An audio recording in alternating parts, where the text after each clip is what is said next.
when I saw that thing underwater, that turned me on. That got me excited. Yep, that's the teaser we used.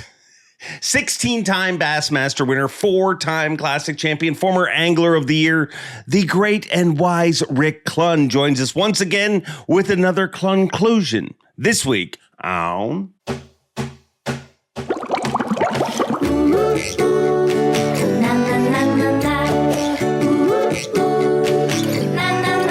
I'm Bob Cobb from the Bassmaster. Welcome to Mercer. Welcome one, welcome all, friends, family, freeloaders, fishing freaks, and of course, you are humpers. Happy hump day to all of you, and welcome into the Awkwardly Honest Fishing Podcast that goes by my last name, which is Mercer. This is the 271st edition of the Mercer Podcast, and hope wherever you're watching or listening from, that life is treating you well. I guess I'll jump right into it. Do urchin baits make you horny? Evidently, they excite Rick Clunn, and this is a fun episode, and very timely because today, as this is released on Wednesday, July 15th, is day number 1 of ICAST in Orlando, Florida, and it literally looks like urchin baits puked all over the entire fishing industry. I mean, it went from a bait that nobody could get to a bait that literally nobody can not see a version of. I mean, they are everywhere. So yeah, there's a lot of urchin talk. But this is a fun episode. And I have to thank one of you fine humpers for this idea, because I was reading through perusing the comments. You guys know I try to get back to all of you, and I appreciate all of you for watching. But one of you fine viewers said, hey, what do you think Rick Clunn thinks about the urchin bait craze or phenomena? And I thought, that's a great question. Let's find out. And as all Clunn-clusions, I mean, we dig deep into the urchin bait phenomena, but we go a lot of different directions. I hear about things, learn about things that I never even knew existed. Rick talks about things that he's like, well, we went too far there. We better reel it back in. I mean, they're all educational, entertaining, and quite frankly, a freaking honor to just sit down with such a masterful mind that is Rick Clunn. So I truly hope you enjoy this episode. It's always a lot of fun to talk to Rick. And I got to apologize if I sound a little raspy or, waterlogged. Not sick or anything like that, but I have been spending copious amounts of time swimming with the fish. I mean, it has been ridiculous. My addiction is out of control. It's wild. I mean, I'll get up at any hour in the middle of the night, drive anywhere just to swim with fish. But some of the stuff that the last few weeks has been incredible. Some of the stuff that I've been lucky to witness is, I actively was with a pack of smallmouth as they were eating gobies and crayfish. Now, actively watching them, like I'm not talking one, I'm talking they're chasing down, they're flipping rocks, they're rubbing up against rocks, chasing. It's just one of the coolest things that I've ever been able to capture. We'll release that in the future here. Got to see different things happen. One day I was out there and it was flat, calm, and the fish were kind of all sort of dormant, kind of sitting on the bottom. And you've always heard Kevin Van Dam say things like the wind is your friend. Well, I saw what the wind does. All of a sudden, the wind kicks up. It gets intense. It gets rough. But all of a sudden, all the fish kind of pick up off the bottom. And now their whole demeanor, the way they're acting is so different. And I'm just addicted. I can't, it's a problem, honestly. I'm spending way too much time swimming and not enough time actually fishing.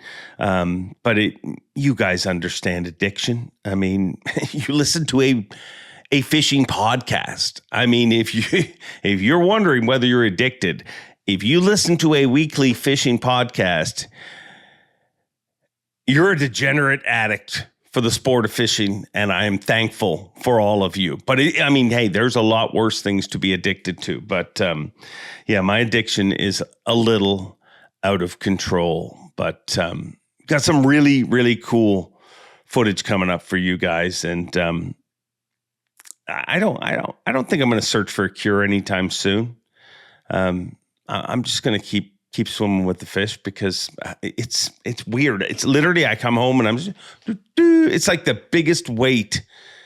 I don't have a stressful life. I yell things on a stage when people hold up fish.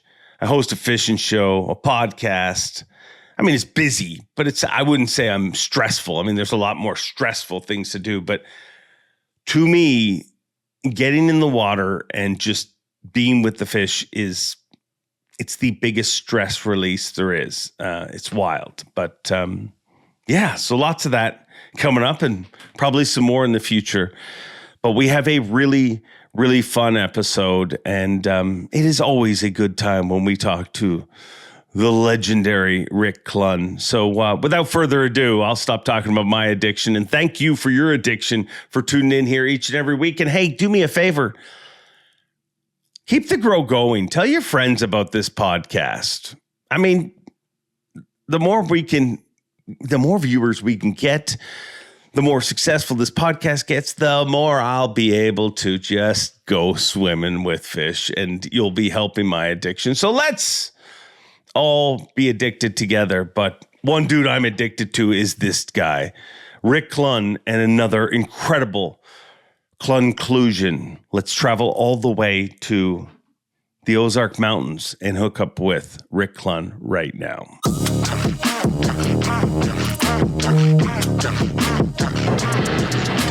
It's always a good day when Rick Clunn returns to the podcast for another Clunn-clusion. How are you, Rick? I'm doing good. Still trying to figure out my second existence on this planet, kind of after not fishing as much now, I'm trying to fill in with other stuff, and it's interesting. Yeah. Are you enjoying that, or is it? No. Not completely. There's elements of it I do enjoy,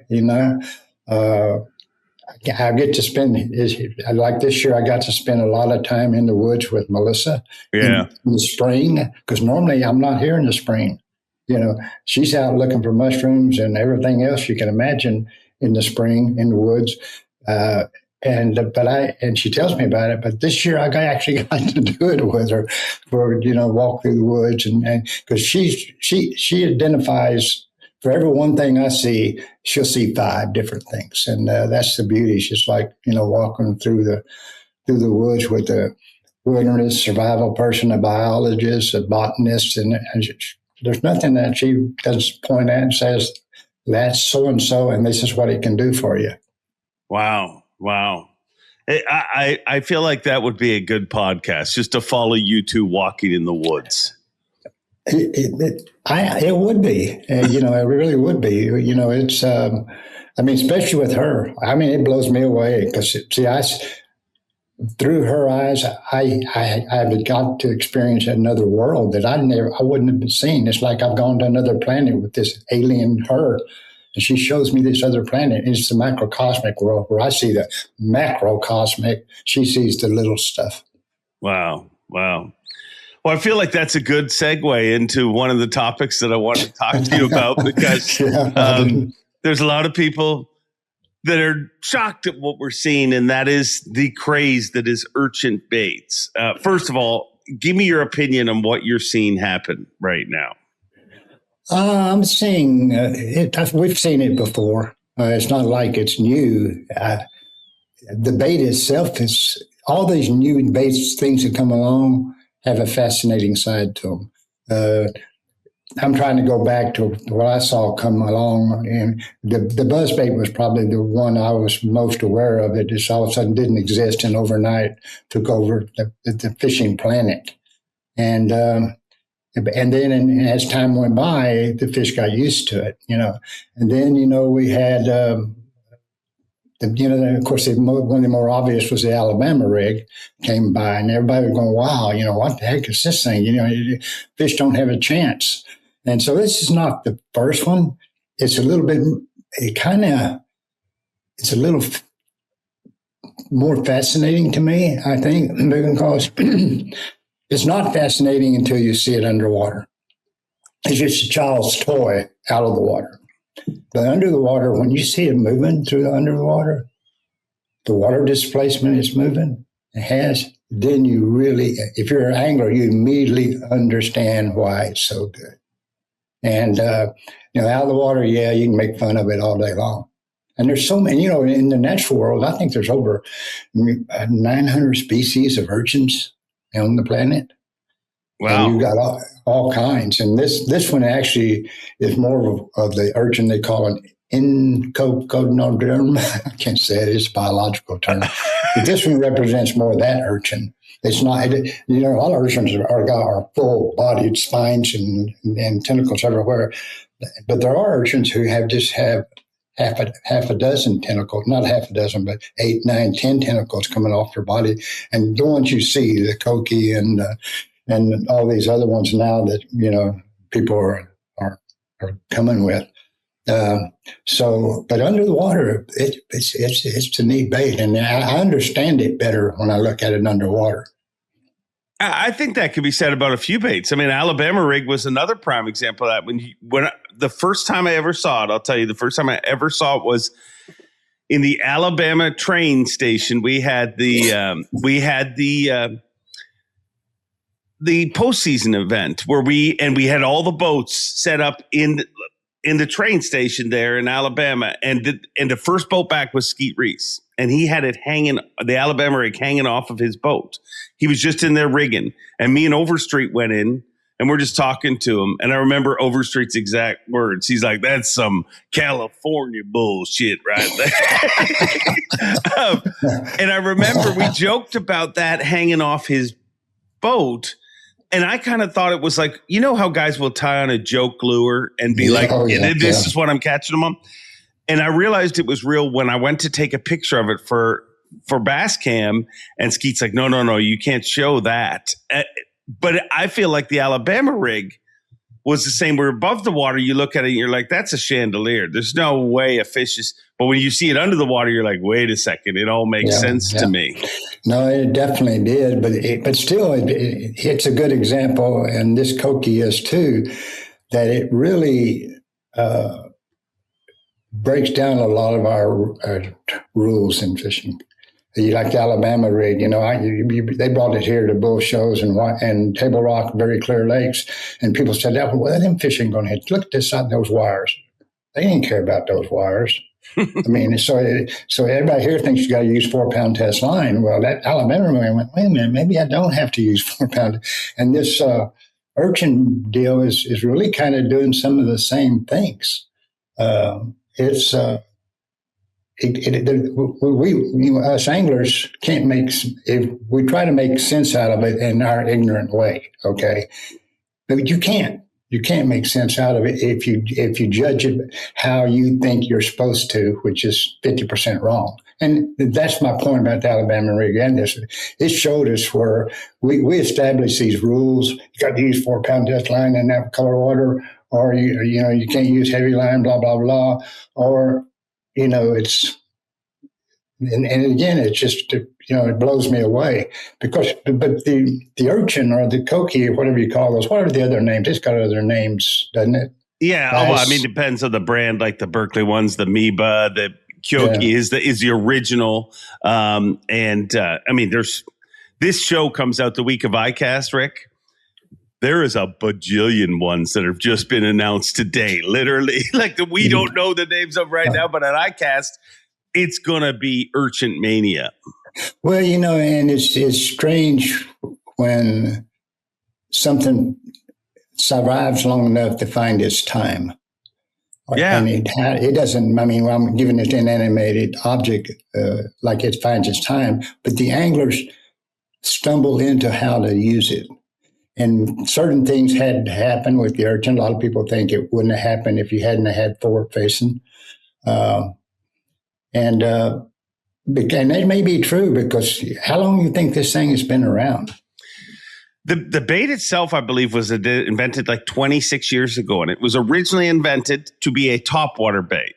And from what I've heard, has sat on shelves in Japan for the last 10 years, like in discount bins.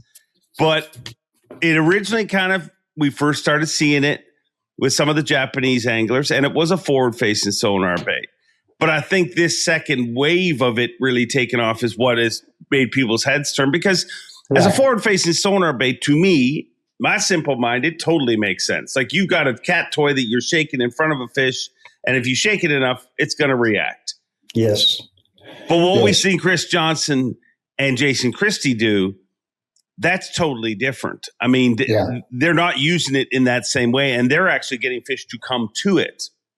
And that's what I mean.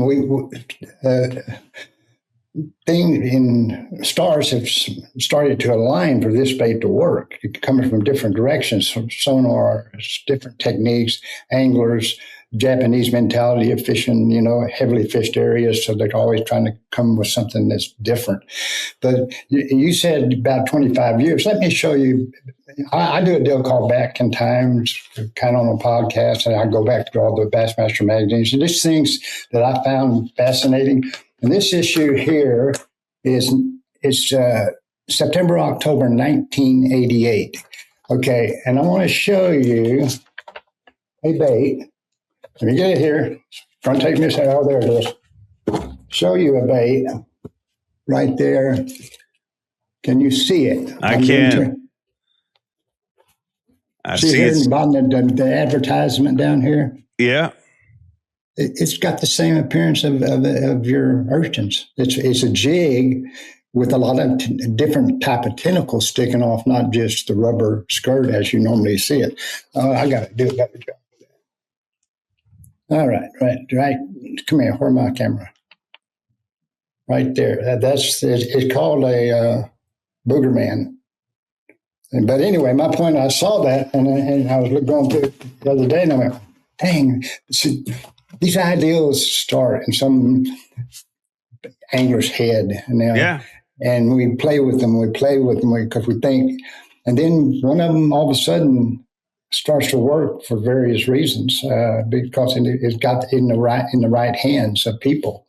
And now, of course, the next question is like the buzzbait and other things. Will it eventually, the window of time that it's working, shrink due to just the overuse of it, fishing pressure? And still, it brings in a fascinating element. Is there such a thing? How can bass retain that information and pass it on genetically to others? And that's I don't know. I mean, you're really, but somehow they do get, and maybe it's just survival. All of a sudden they see this thing yanking half their family out of the water. They go, wait a minute, something's wrong there. But no, like I said, I think we're still just learning to use this bait. It's just like Jason Christie. He never hardly fished a bait, and he started making it fit what he defines as efficient. In other words, the right hook, the right place for the hook, the right weight combination, and then he basically made the bait fit his style of fishing. So my point is we're learning all different ways to fish it. There's one big mistake that we keep repeating about this bait, and it is the statement that we all make is basically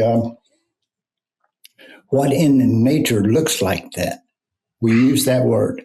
What looks like that? And there's been like at Albemarle Sound, somebody come up with a crab. Just stretch, but it's closer to a crab than anything else I've seen. But that's the wrong idea. Throw away the word look. Quit looking. They don't hit it because they're seeing it. They hit in it because they feel it. All that, and if you look at it underwater, you see this is a sexy bait coming through the water, and they're feeling this. And so what defines feel? I mean, it basically, I've never picked a lure in my whole career based on anything except what sense am I trying to appeal to in the bass? And forget this word looks like. Because this bait, yeah, you can play with that. It's fun. But it's really, to me, and it's just my opinion, has more to do with feel, than anything else, which is the lateral line. And so, again, that's one thing I would recommend. Then we might start understanding it a little better from the sense of water displacement. Today's high-tech fishing world can be a real pain in the neck, especially if you're running the wrong mounts. Beat Down Outdoors, they bring the graph to you. And they support this podcast and care enough about you to make this a short ad read. Check out Beat Down Outdoors. Now back to the show. Yeah, I mean, and you see how a fish is like, and you see what it's becoming now. Like it's almost becoming a jerk bait, the way people are fishing it. And that's to make more of that happen. And I think that them feeling it is one thing, but I think also the fact that like when you watch a fish suck in a soft plastic jerk bait, it sucks it in, but you watch a fish suck this bait in and it is gone. But I think it's also because it's got so much more ability, because it's so much more real estate that they're actually inhaling. So you think all those theories of it's a zooplankton that they're implanted in their head or different things that we've heard, you think that all that is just stop paying attention to that. It's a distraction. I hadn't heard the zooplankton one. No, I'm one of those people that buy into that for a little while, but then I have to eventually prove it to myself. And again, my opinion there is just based on my historical way I fish. I fish 80% of the time was based on water displacement. The blade of a spinnerbait, the side wobble of a crankbait. That's pushing water. And that bass, no matter where he's at, no matter what color of water, muddy or clear or whatever, he's drawing a mental image of it. Okay, he's drawing a picture, and that's probably the wrong term, but he's creating this thing in his brain that says, this thing is this size, it's moving that direction, at that speed. What do I have to do to eat it? And if he wants to eat it, he figures that out very quickly. So yeah, he's inhaling the image that his brain created of what just like you said, that urchin's doing this. 1 minute it's maybe small, but the next minute it's way out here, And so he has to allow for how big it is to get in his mouth. So he probably sucks it in better because it's not as big as he thinks it is. Yeah. Yeah, you look at the bait in the thing and you say it's that big, but you see how small it gets when you're pulsing it through the water. It actually, similar to a jig, you watch a jig, like how tight a jig can get when it falls, and then when it starts to flare out, it gets a lot bigger. But this is a much more rigid jig that's going to get a lot more displacement in the water. Yeah, and you can, I watched Chris Johnson fishing his, and of course everybody right now is rigging them different, and so have we found the best way yet? No, probably not. But I don't think Chris, he was using a little nail weight, but he wasn't using a lot of weight like Christy was. No. Christy was using, enough weight that he wanted to get to the fish quickly. He wanted to get straight down the cypress tree quickly. And that's his style. So he made the bait fit his style. Yeah. And here's the other real key to that bait. I've listened to people go, I went out and I fished it all weekend, never caught a bass. Okay, well, what's that telling you? It's not a magical bait, okay? It's simply telling you that people like Christy knows where they live. He knows he's throwing it where they live. And that's true with any bait. I don't care how great this bait is. If you don't throw it where they live, they're not going to come over there and eat it. Yeah. Yeah, I think that thing, the tackle world has survived a long time. And this week at ICAST will be another example. There's people who think, I got one. Now I'm going to be a great angler. Like if you weren't a great angler when you first got it, it's not going to turn you into a great angler. Like it's a tool that helps, and it might help you catch some fish behind some people. Yeah. But if that guy needs to wait for the version of these urchins that have AI in them. Then the AI can tell him how to fish. Well, simple answer to that is sometimes it's the magician and sometimes it's the wand. If the right magician isn't holding the wand, guess what? He's not a magician. What shocks me is we've seen 2 tournaments in a row where somebody has won, and both of them, during their victory speech, went out of their way to say, I am not an expert at this bait. Do you remember that ever happening? Like, I mean, even when flipping came along. You just nailed mine. Okay, let me hear it. I drove Tommy Biffle at Lake of the Ozarks in a tournament, and it was like March or April. And I'd never seen anybody.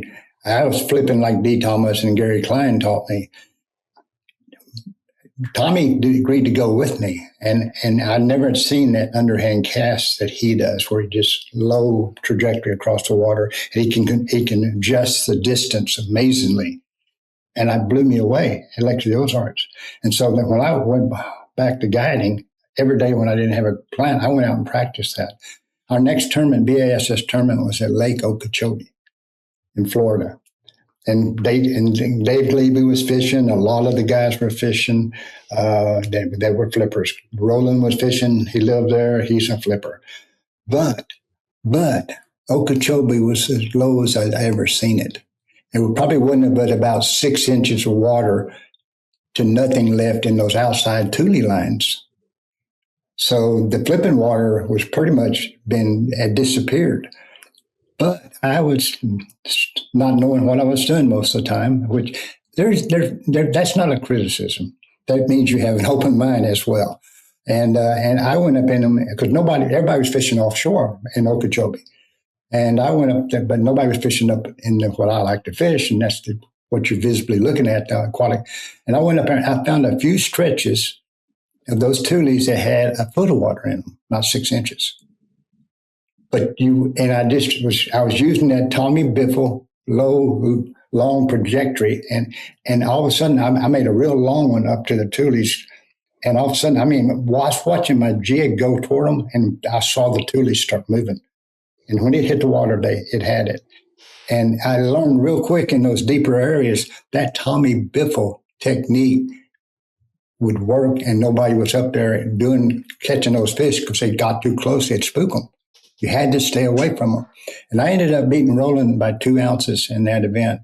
And I went, how did I use a technique that I, had just seen Tommy Biffle do here 2 months ago and make it win? And it gets back to the same thing with this Koki.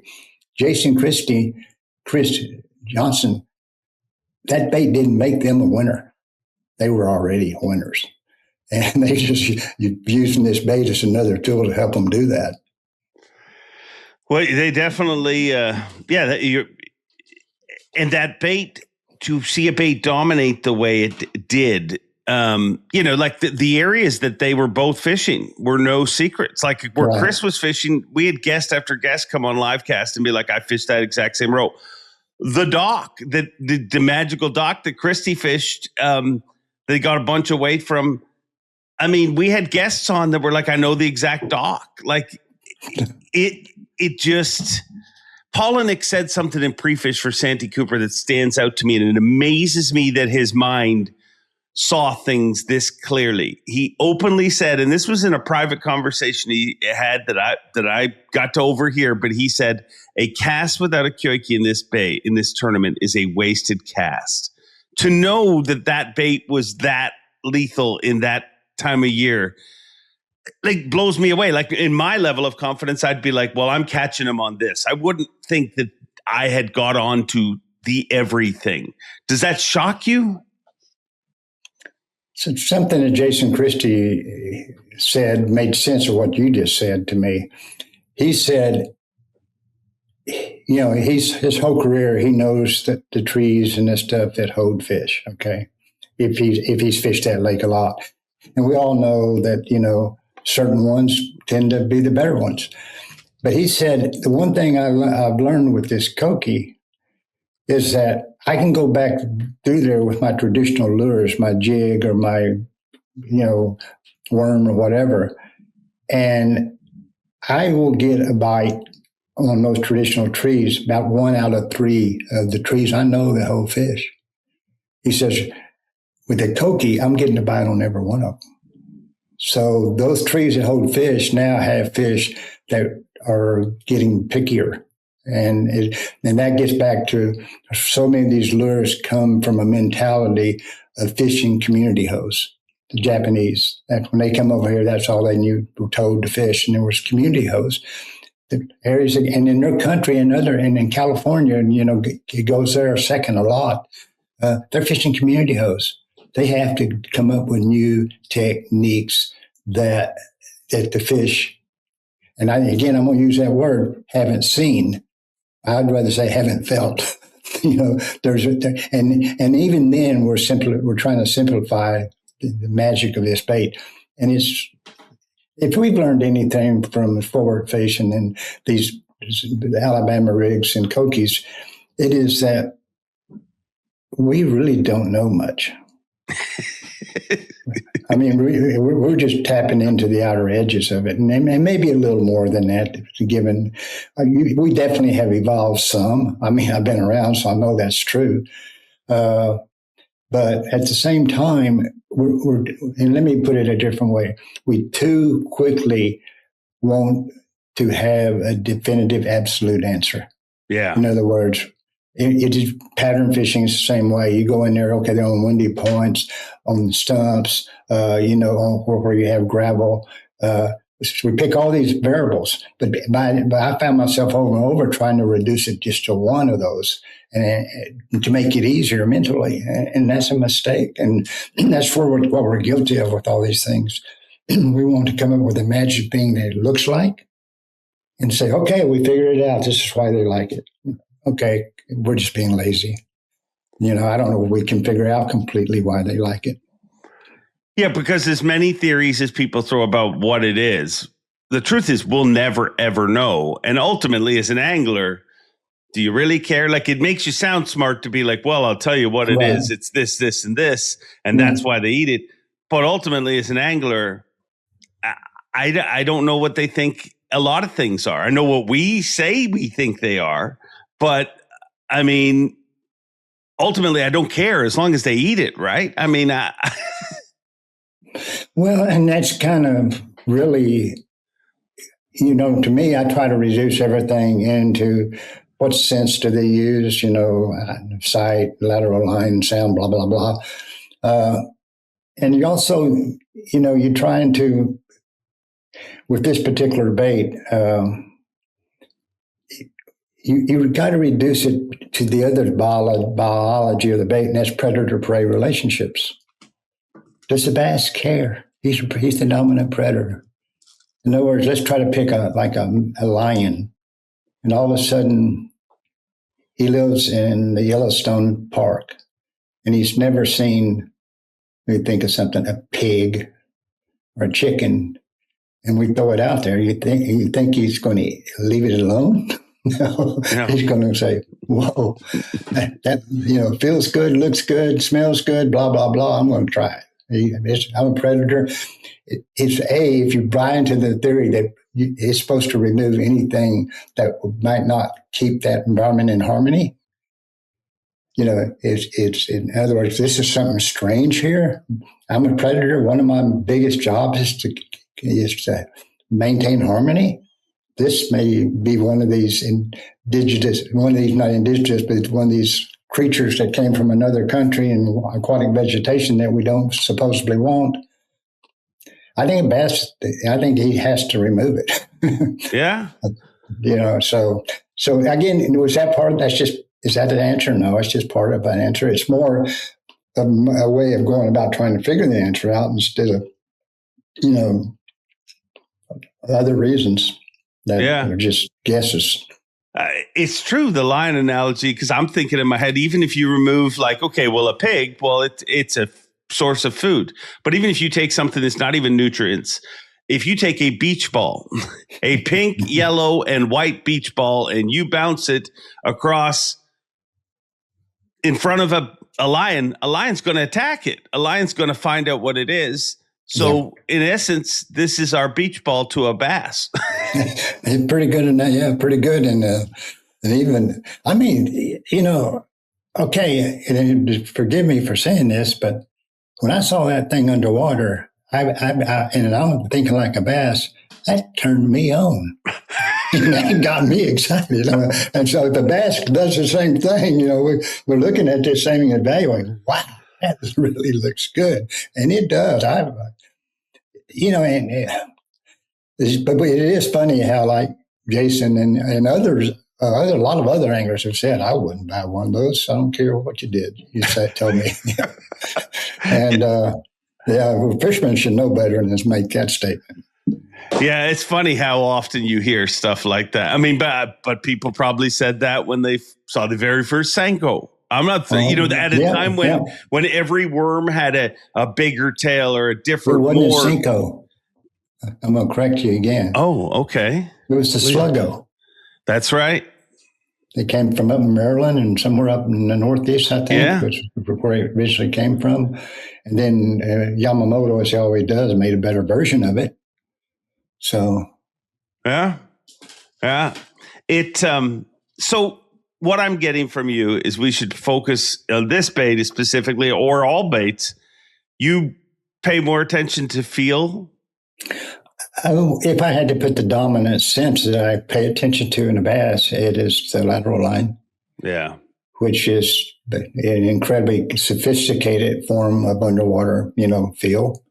And he gets so much more information that's accurate information, kind of, from that than he does his nose, than he does his eyes. Eyes work well at times, and I think in very, very clear water, it plays a bigger role. But in a lot of our lakes where the water is off color to semi-off color, I don't think the eyes are even playing a dominant role. And close to it, it's going to be the lateral line. Maybe smell, and taste. If you're a catfish, I don't know. But so the lateral line sticks out for me. And they use all those senses at different times because we've all caught a blind bass that's healthy. That's not skinny, that's still living, that's so they still eat when the water gets real dirty. How long does something like this last, or can you even say that? Depends on the volume of anglers that start to fish it. I don't think it's going to last very long because of that. I mean, what is very long? I'd say 3 to 4 years. It would be my same thing, because the good thing about it is that, unlike, I'm trying to think, this bait can be fished in a lot of places, okay, where you couldn't throw an Alabama rig, and you couldn't throw even a Sluggo. A Sluggo is a little more versatile. You could pitch it under docks and do the same thing, but this bait can actually be, I'm trying to think of a technique you can't use it. You've already mentioned jerkbait. Okay. There's going to be guys that are going to put it on a bigger weight on there and throw it out there and reel it in like a diving crankbait, like a crawfish. You're going to see it fished. It can be, it's very versatile looking bait. And we're just now beginning to explore all that potential. It's wild. And you think drop shot, you think all those things, but yet nobody's throwing it the way it was actually initially designed to be, and that's a topwater. That'll be the last evolution of it. Yeah. And see, and that guy was really, what was he thinking too? He was a Japanese person, I think, that did that. The guy, you'll see, Yoshida, was he the one that did it 25 years ago? I don't know. I'll agree with you because you're Rick Clunn. Yeah, he was in Japan, and but it's just human nature. Why we would come up? But you've done it. You sit there in your living room and watch years ago some kid grab a toy, and you go, "Huh." I wonder if I could make that into a lure, So we always, fishermen, we always have that kind of mind. And maybe it's because it was so hard to catch grasshoppers that you wanted to make something of your own, that you didn't have to chase grasshoppers through the hot fields. How do the fish, in your opinion, how did they get educated? Because regardless of how long this phase lasts, we've seen it happen. We've seen it happen with every single type of bait. When it's new, it does work better. And it also seems to go the other direction where things go away for a while and then they start to get better again. Right. It gets a season, which now we don't anticipate. It's taken all seasons so far. But again, I have to put it back in biological scientific terms. If you say, how do they figure it out?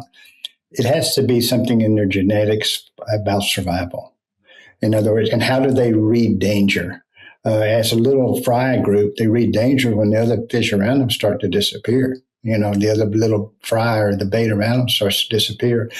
And and the ones that have a higher level of brain functioning, they're going to put it, okay, when that Joe there disappeared, this is what was going on. I heard a strange humming noise under the water. I heard a bait that was rattling. And he didn't say bait, but I heard this thing coming through the water with rattles.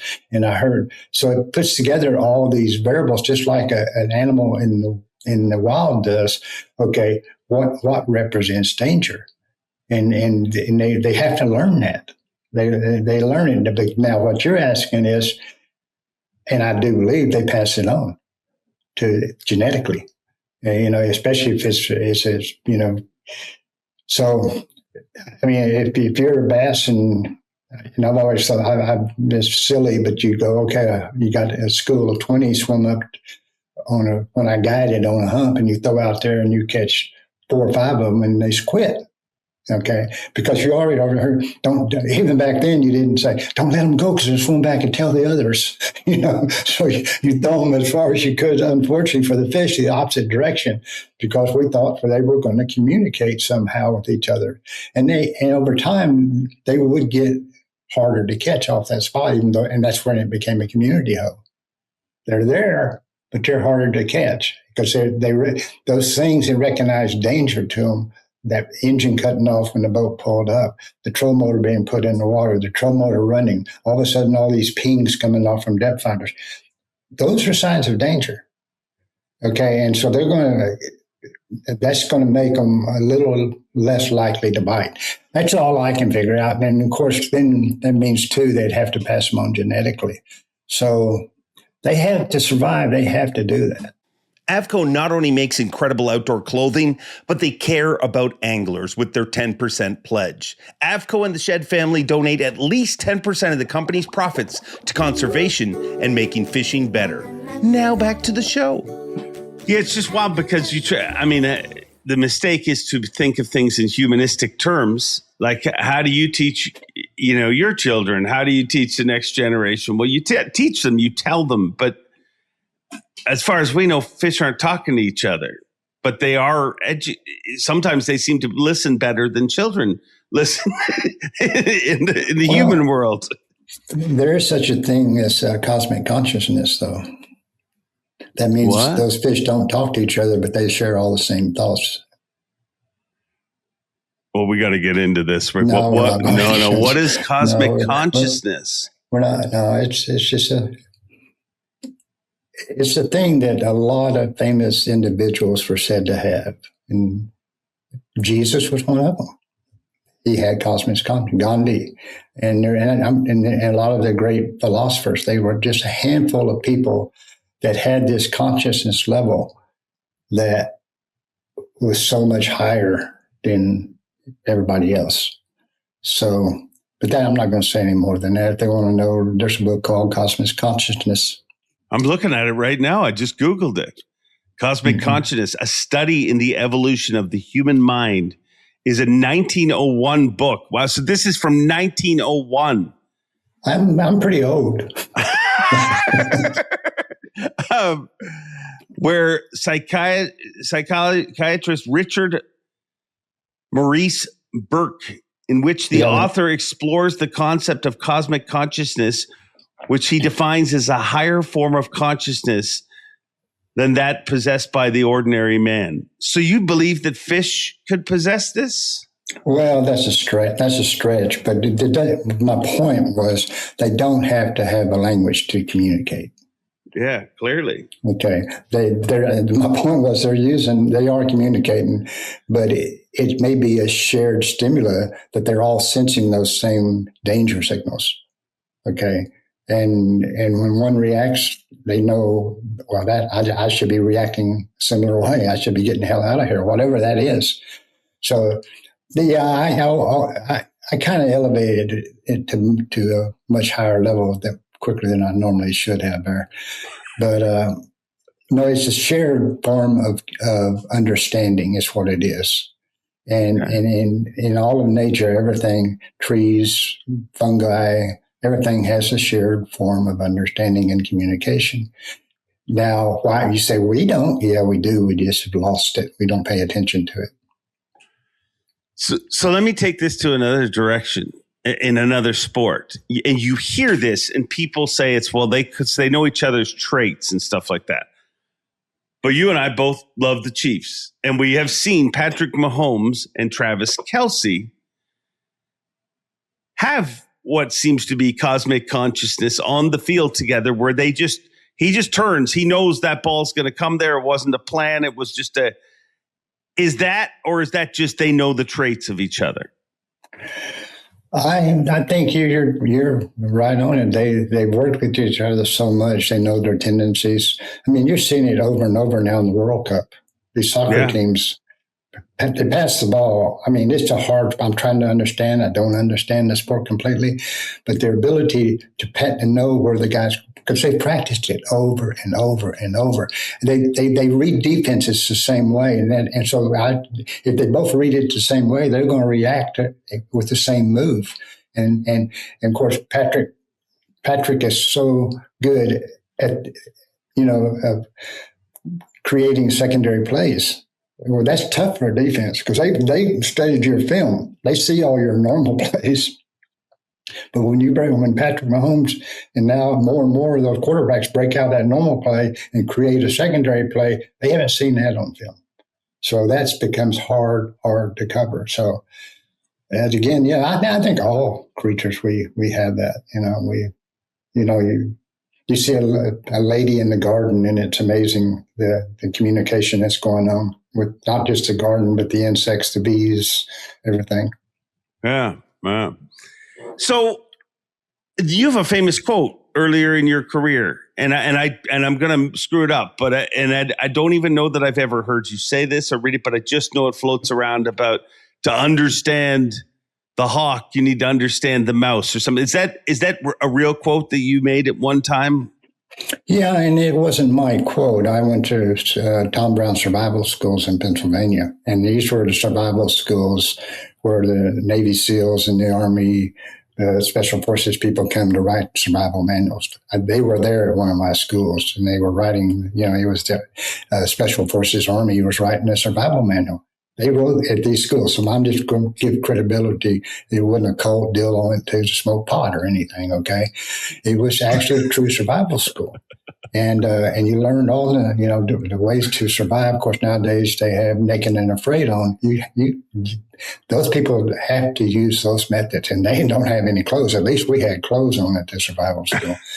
So, and shoes, golly, were one of the more important things. But yeah, no, there was a Native American person in there teaching a lot of the survival techniques. And a lot of it has to do with, this fringe area of thinking and this understanding and communicating with, other people, and again, that was his statement, to understand the mouse, you need to study the owl. And, that's it. And, or vice versa, so it's, which is true. We're all programmed by those things around us, and to study other anglers like you were hitting at earlier. We're a product of anglers that came before us, every one of us. Yeah. So maybe Glenn Andrews wasn't. He just died recently, and again, Harold Allen did. I just want to say those guys until we meet again. Yeah, great anglers, great humans. Yeah.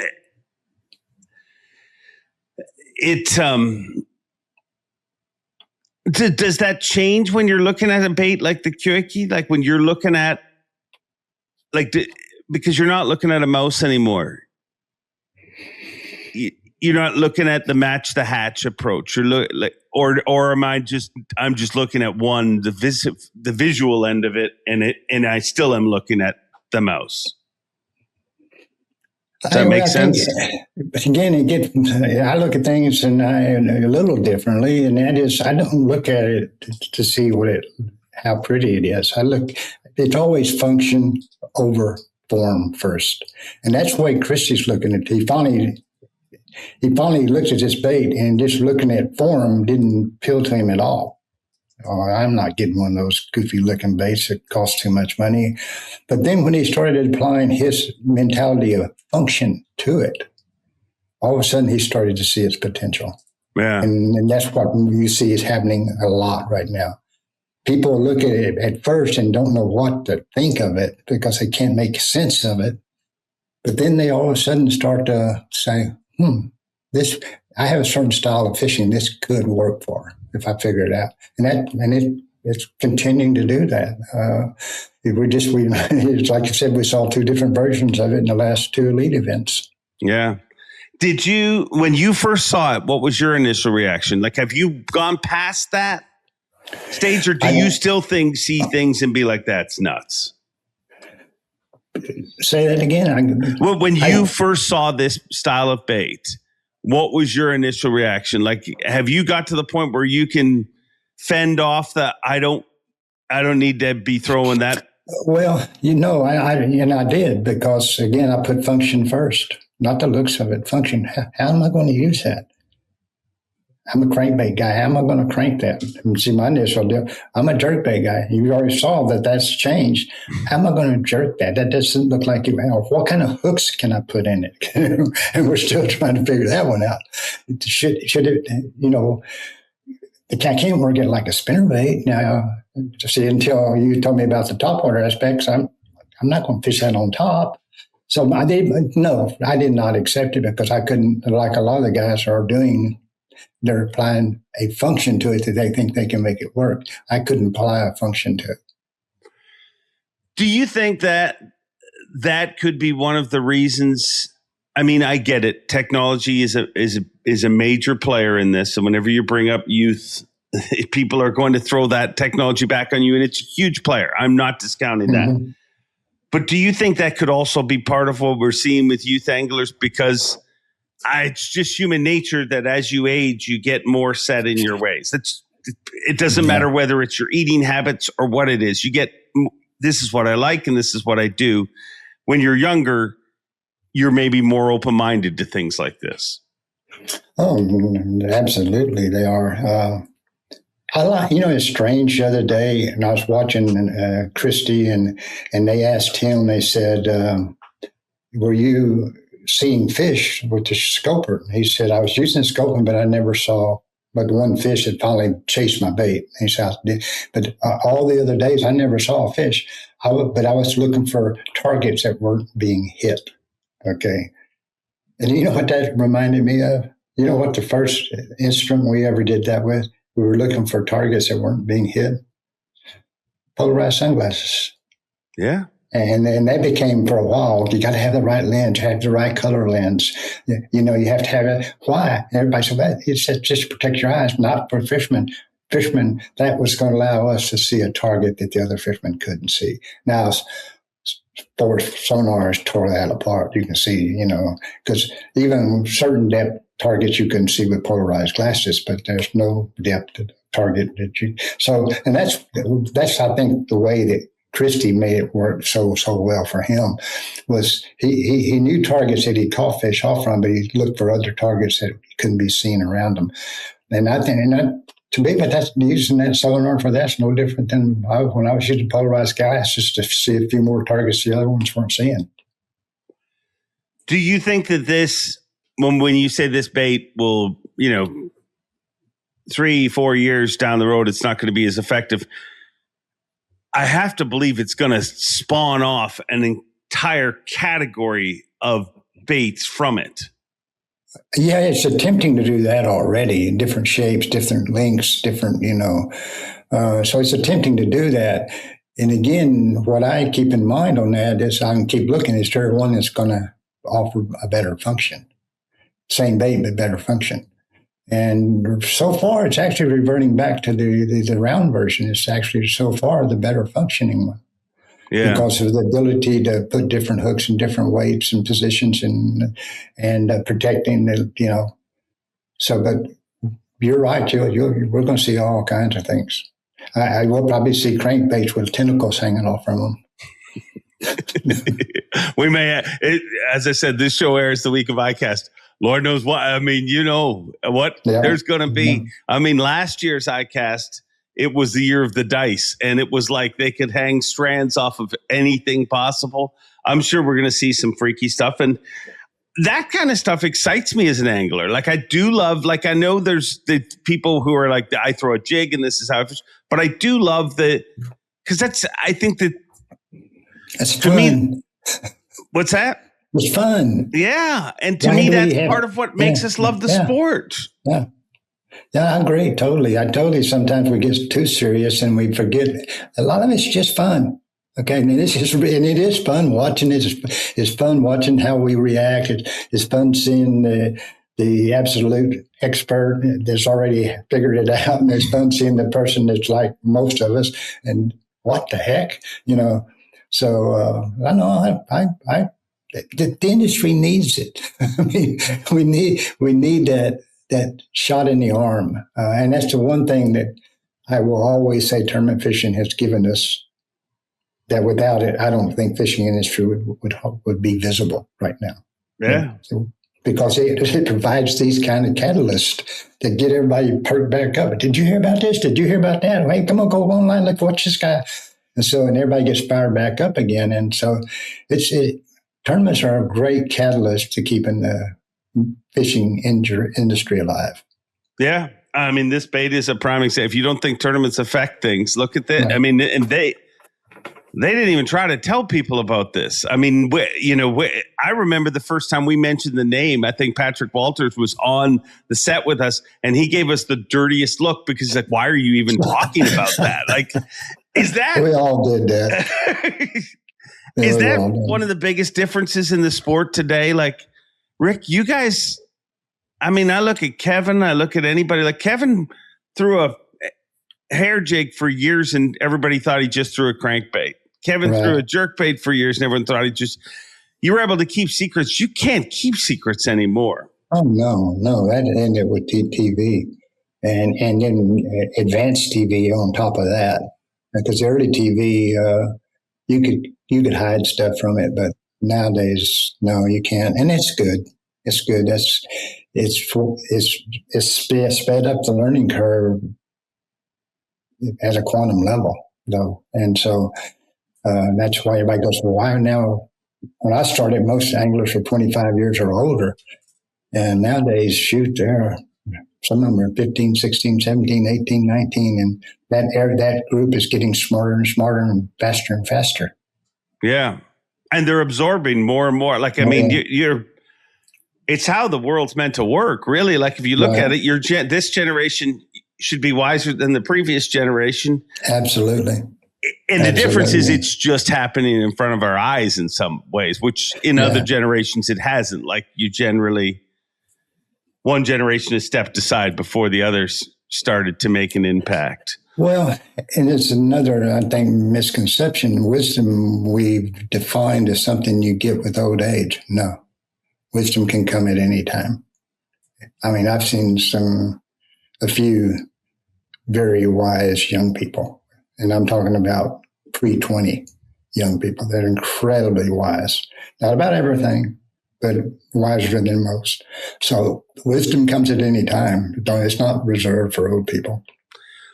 When you see those really wise young people, are those people that people say, oh, that's an old soul? Is that the kind of person you're talking about, or just somebody who just thinks differently? Well, I think that's a fair way to describe them. Is that really what they are? I'm not smart enough to tell you that. But they do have, you'll hear other people call it past life regression, where they're carrying stuff from past lives to now. And maybe it's even simpler than that. Maybe they're doing all of those.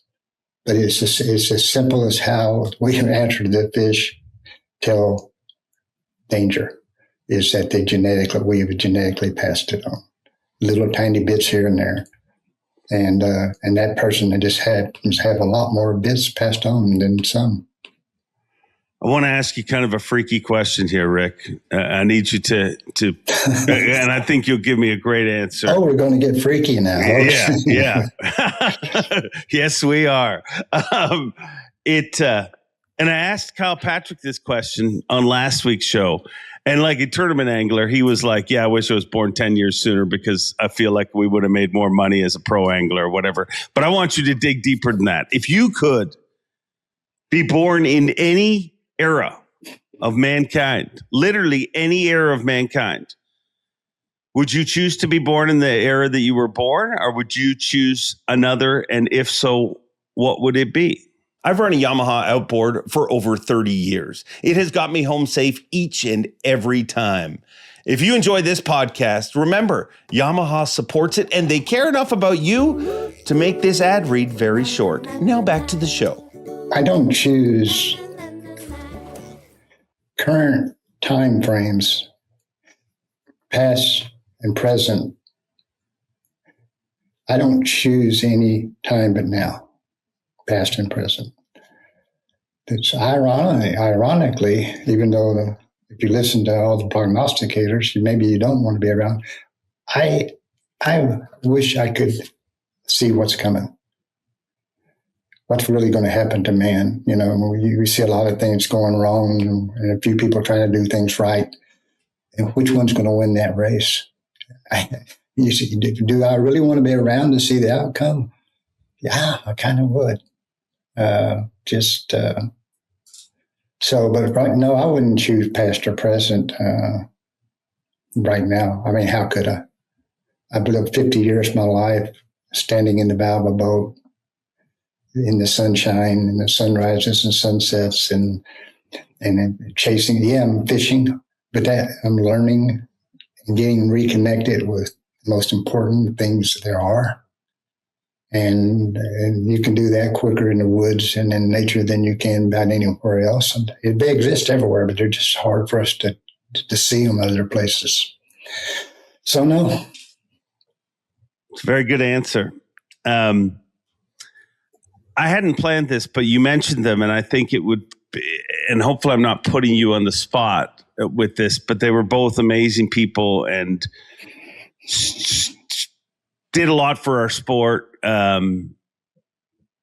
I'd like to put you in the spot, if you're willing, to give me a Glenn Andrews story and a Harold Allen story. Most of my Glenn Andrews stories are through Jerry McInnes and Bill Dance and Jimmy Houston. I never got that close to him.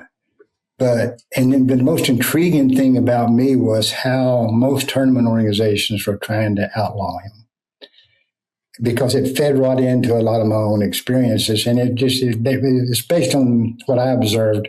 If you win one tournament, you're lucky. If you win two, you're really lucky. If you win three, you're cheating. And he got caught up in that phenomena. And is it a possibility? Heck yeah, I guess it could have been a possibility. But then you saw how he did it and where he did it and the way he was fishing. It was like he was fishing forward-facing technology before it even existed, okay, in his mind. Okay, so I remember Glenn most because I think, that he may have been the most amazing angler, that came about, especially that early on. Harold Allen and I were a different story. Harold and I met each other at Holly Park on Patroon Creek on Toledo Bend back when I was in the Pasadena Bass Club. So that was in the early 70s. And we met and got to know him. And Harold was a guide out of Holly Park. And slowly over time, our tournaments always went out there, and I always talked to Harold, met Harold. And I just, how you just kind of like people, even though you haven't met them very much. But we became, like trash talking now in most sports. We became trash talkers to each other, even though we were friends, because Harold had, his favorite thing with me would go, okay, you won 2 classics. but you'll never win a regular event. It finally became a little bug on my, devil on my shoulder. Harold, and could I come close and wouldn't win? He says, I told you, you can't win a regular event. Harold would always be doing that. And I thought what mine with Harold was, Harold, if it wasn't for them plastic worms, you wouldn't even be able to catch fish guiding. And so we were all trashed up. But then finally I won my first regular event across Wisconsin. And guess who I looked up first? So that was kind of me and Harold's story. But we stayed friends for long and forever. We both had our good side, but we both had our evil side, and we both had fun at that. So yeah, it was just good memories, and that's I don't think I ever got mad at that man once. I should have for his kidding me, but I didn't. He was great, man. Both great people. And, you look at Glenn Andrews. I mean, you don't have to think any further than Bill Dance says nobody has ever taught him more about fishing. That's Bill Dance, who arguably may have taught more North Americans about bass fishing than maybe anyone. You know what I mean? Like through his tutelage. He was the best teacher we've ever had. Bill incredible. Was best teacher by far. Yeah, it's wild. Well, they both will be missed, and both made great impacts to our sport. But and I hope you don't feel like I put you in the spot there. But I just thought when you brought up their name, I thought, wow, I'd love to hear your perspective on them. No, like I told them, until we meet again, and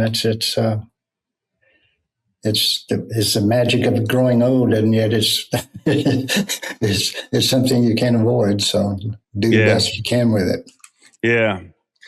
So Clunn-clusion, people should or shouldn't try the urchin bait?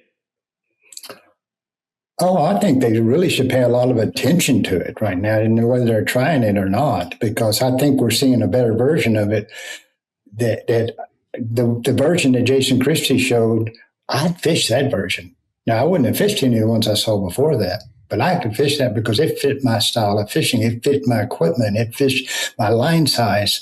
It fit the type of fish I like to fish for. Because one thing he said is it's a bait like a spinner bait or a spook where you have to commit to it. You're not trying to get a bunch of strikes. You're just trying to get 5 of the right ones. And that's what he did when he won the last one. I think a couple of days he only got 5, but they were the right ones. Yeah. One day he didn't even get 5. One day he weighed in 4 fish. Okay. He won that tournament with 19 fish. So on day 2, he only had 4 fish. But definitely seems to be a bait that in the right situation is getting bites where nothing else is. But I've enjoyed our conversation, Rick. As always. I mean, I'm going to dig deep into where was it? I'm going to dig deep into my cosmic consciousness and find out what I don't know. But shoes are more important than clothes. I also learned if you're stuck in the woods. SWAT shoes. Yes, I had to pick one or the other. Definitely shoes. So if you walk through the woods in the Ozark Mountains, you may stumble across Rick Clunn, and there's more chance. No, you're going to wear both. No, I'm not going to have. You might stumble across my wife, but well, I don't take this the wrong way, but if I'm going to stumble across 2 of you, absolutely. If you're going to haunt somebody, haunt the right person. Thanks, Rick. I cannot wait till our next Clunn-clusion. It's good to hear from you. I kind of missed you. Yeah, well, let's do it again soon. Okay. Protect that man. The world needs to protect that man because, well, let's be honest, this planet is a better place because of fine people like Rick Clunn. I mean, an amazing human with an amazing mind. And I'm so thankful that he comes on here and gives us his Clunn-clusion. It goes so many directions. I mean, he has taught us all so much about fishing, about life. I mean, this episode alone, I learned about cosmic consciousness. I had no idea that was a thing. So he taught us that. I mean, at least taught me that. Maybe some of you know about it. but an amazing, amazing dude with a wild mind that just looks at things different than so many other people, which kind of helps it all make sense why he had such an incredible competitive career, because he looks at things different than the average human. And I appreciate that about him. Thank you, Rick. Thank you for everything you give this sport. Thank you for everything you give this show. I am so honored and thankful that you choose to come on this show. And speaking of this show, I mean, our goal, there's a lot of podcasts that have different goals, but our goal is literally this. It's simple. I mean, there's a few. I wanted, with this podcast, I wanted to expose the amazing people that are part of our sport, show kind of a side of them that you don't always get to see. And ultimately, I wanted to give degenerate addicts like us, hopeless addicts for this sport, I wanted to give us a weekly break from the real stresses of life. So hopefully you found this show entertaining, educational, and a break. And hopefully, I don't even know if I'm going to say this right, but hopefully this show ignited your cosmic consciousness. I don't even know if that makes sense, but it sounds like something that Rick Clunn or people of the like would say. Thank you for watching. Please keep the grow going. Do all the things to help stroke the algorithm, like, comment, subscribe, and tell your friends about this podcast. Let's keep the grow going. But before I leave you, I want to remind you, everybody is fighting a battle. Just because you can't see it doesn't mean it's not happening. Humpers, go out there in the world and spread happiness, spread kindness, hold the door open for somebody. They say thank you. I mean, it's so shocking in today's world when you use manners, how some people are like, whoa, where did that come from? So just try to be kind. Call up a friend you haven't talked to in a while. They'll feel better, and in turn, you'll feel better. And it's little things like that that will make this world a better place. Enjoy being, have a great week. And as always, Bob Cobb, take it away. Cosmic consciousness. I'm going to expose that. I'm going to ignite that while I'm swimming. Thanks for watching. Please like, comment, and subscribe, because Bob Cobb of the Bassmasters told you to. You hear?